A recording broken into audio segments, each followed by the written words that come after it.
Silicon valley के बीचों बीच, जहां इनोवेशन हर सर्किट और कोड में फैला हुआ है, एप्पल आईएनसी दूर की सोच और बेहतरीन काम की लगातार कोशिश का सबूत है।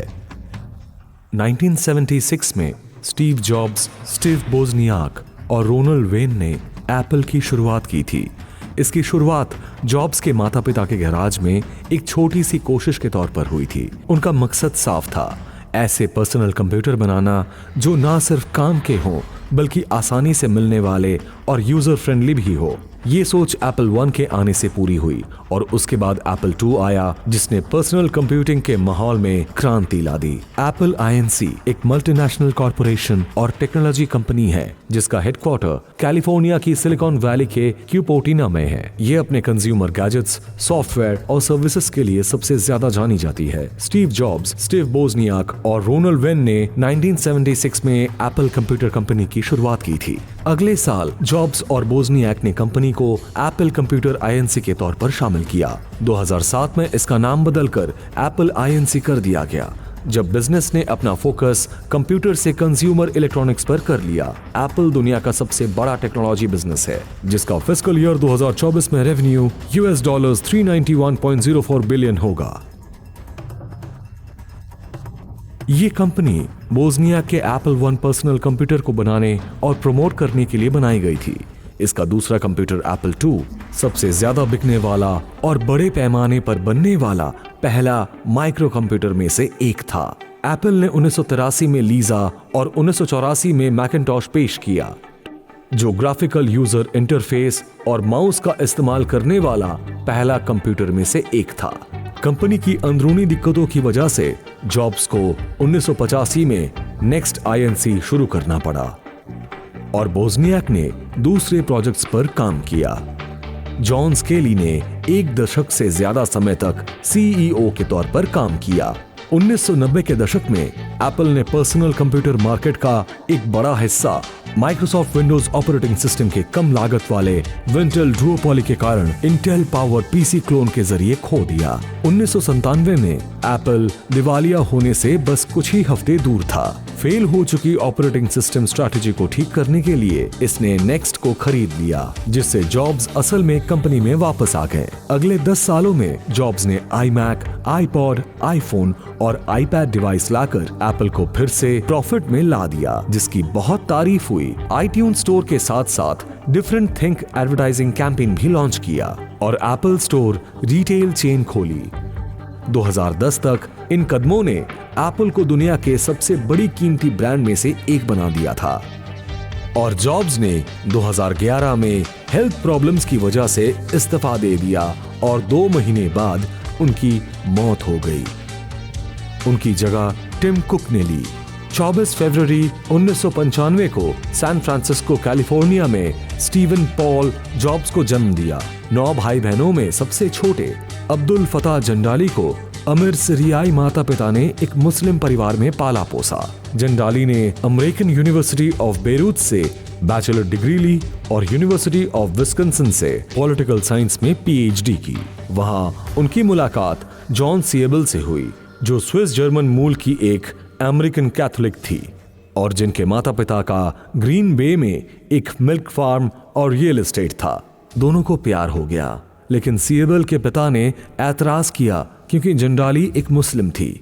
सिएबल के प्रेग्नेंट होने के बाद उन्होंने एक सीक्रेट अडॉप्शन का प्लान बनाया और बच्चे को जन्म देने के लिए सैन फ्रांसिस्को चली गई। सिएबल ने रिक्वेस्ट की थी कि उनके बेटे को कॉलेज ग्रेजुएट गोद ले ले। एक वकील और उनकी पत्नी को चुना गया, लेकिन जब उन्हें पता चला कि बच्चा लड़का है तो वे पीछे हट गए। इसलिए जॉब्स को पॉल रेनहॉल्ड जॉब्स और उनकी पत्नी क्लारा ने गोद ले लिया। पॉल जॉब्स एक जर्मन अमेरिकन विस्कॉन्सिन के वॉशिंगटन काउंटी में एक डेयरी किसान के बेटे थे।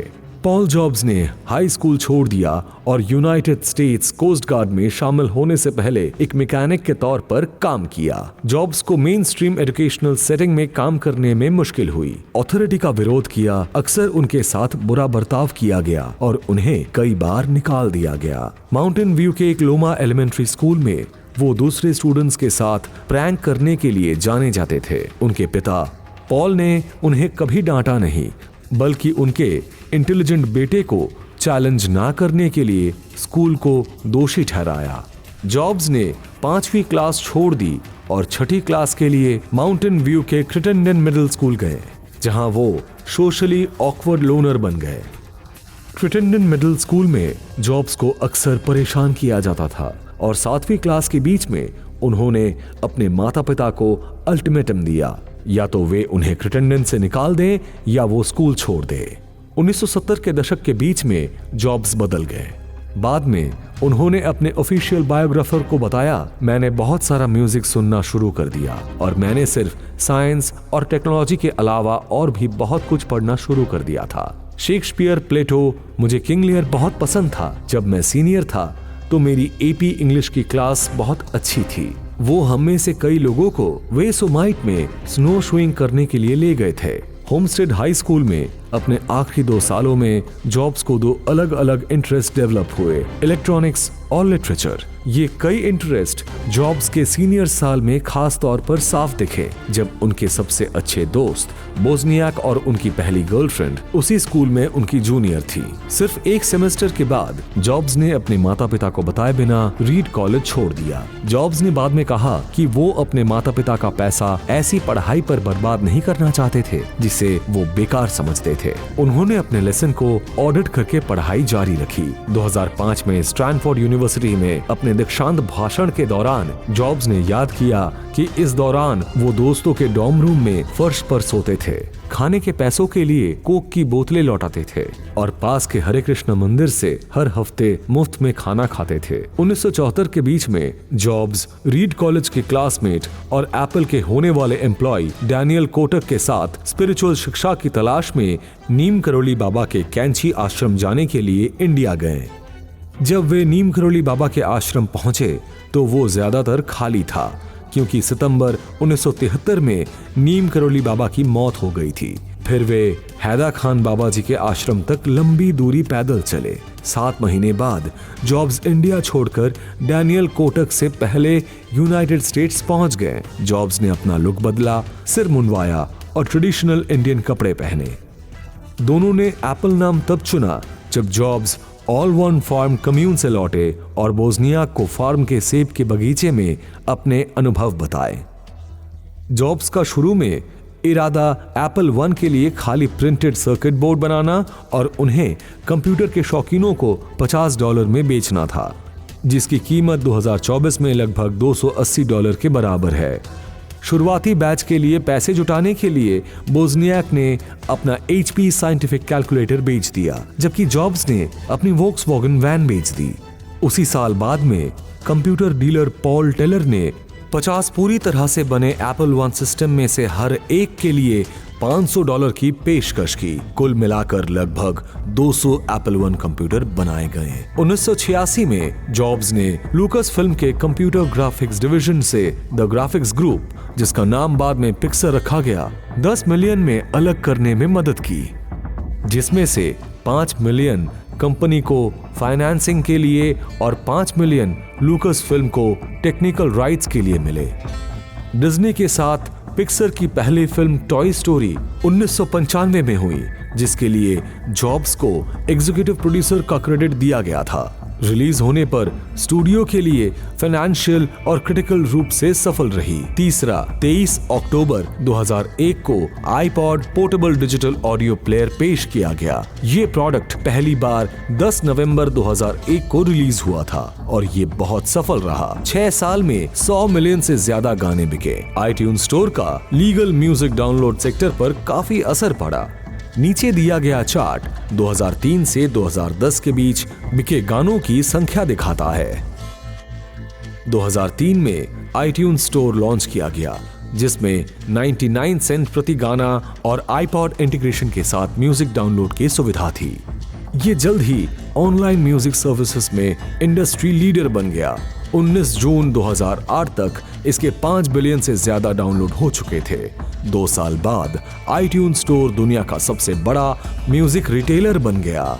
जुलाई 2008 में एप्पल ने ऐप स्टोर लॉन्च किया, जो थर्ड पार्टी आईफोन और आईपॉड टच सॉफ्टवेयर बेचता था। एक महीने के अंदर स्टोर ने 60 मिलियन प्रोग्राम बेचे और रोजाना औसतन 1 मिलियन का रेवेन्यू कमाया। जॉब्स ने अगस्त 2008 में भविष्यवाणी की थी कि ऐप स्टोर एप्पल के लिए $1 बिलियन का बिजनेस बनाएगा। आईफोन की सफलता के कारण एप्पल अक्टूबर 2008 तक दुनिया का तीसरा सबसे बड़ा मोबाइल हैंडसेट सप्लायर बन गया। 5 अक्टूबर 2011 को स्टीव जॉब्स की मौत हो गई, जो एप्पल के लिए एक युग के अंत का संकेत था। एप्पल का अगला बड़ा प्रोडक्ट लॉन्च 19 जनवरी 2012 को हुआ, जब फिल शिलर ने न्यूयॉर्क शहर में iOS के लिए iBooks टेक्स्ट बुक्स और Mac OS X के लिए iBook ऑथर को पेश किया। जॉब्स ने अपनी बायोग्राफी स्टीव जॉब्स में बताया कि वे टेक्स्ट बुक इंडस्ट्री और एजुकेशन में क्रांति लाना चाहते थे। 13 मई 2025 तक एप्पल INC का मार्केट कैपिटलाइजेशन लगभग $3.28 ट्रिलियन है, जो इसे दुनिया की सबसे वैल्यूएबल कंपनी बनाता है। ये वैल्यूएशन पिछले सालों की तुलना में काफी ग्रोथ दिखाता है, जो टेक्नोलॉजी सेक्टर में एप्पल के लगातार दबदबे को दिखाता है। फाइनेंशियल ईयर 2024 में एप्पल ने $391 बिलियन का रेवेन्यू बनाया, जिसका एक बड़ा हिस्सा आईफोन की बिक्री और सर्विस से आया।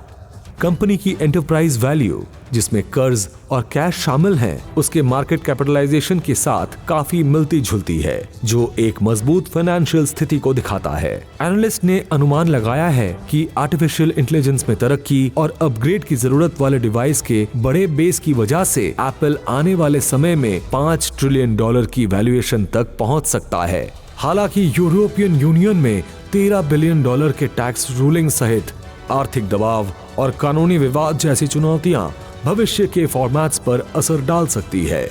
टेक्नोलॉजी की लगातार बदलती दुनिया में एप्पल INC इनोवेशन, मजबूती और दूर की सोच का एक अनोखा उदाहरण है। 1976 में स्टीव जॉब्स, स्टीव वोजनियाक और रोनाल्ड वेन ने एक गैराज में मिलकर एप्पल शुरू किया था। एप्पल कंज्यूमर इलेक्ट्रॉनिक्स, सॉफ्टवेयर और सर्विसेज में ग्लोबल लीडर बन गया है। कैलिफोर्निया के कुपर्टिनो में हेडक्वार्टर वाली इस कंपनी के पास अलग अलग तरह के प्रोडक्ट पोर्टफोलियो हैं, जिसमें iPhone, iPad, Mac, Apple Watch और iCloud, एप्पल म्यूजिक और ऐप स्टोर जैसी सर्विसेज शामिल हैं। आखिर में एप्पल INC इस बात का उदाहरण है कि कैसे एक कंपनी इनोवेशन, स्ट्रैटेजिक प्लानिंग और क्वालिटी के लिए कमिटमेंट के जरिए एक मामूली स्टार्टअप से एक टेक्नोलॉजिकल पावर हाउस बन सकती है। जैसे जैसे ये मॉडर्न टेक्नोलॉजी की मुश्किलों से निपटेगी, एप्पल की खुद को ढालने और इनोवेट करने की काबिलियत ही टेक्नोलॉजी के भविष्य को बनाने में उसकी लगातार सफलता और असर तय करेगी।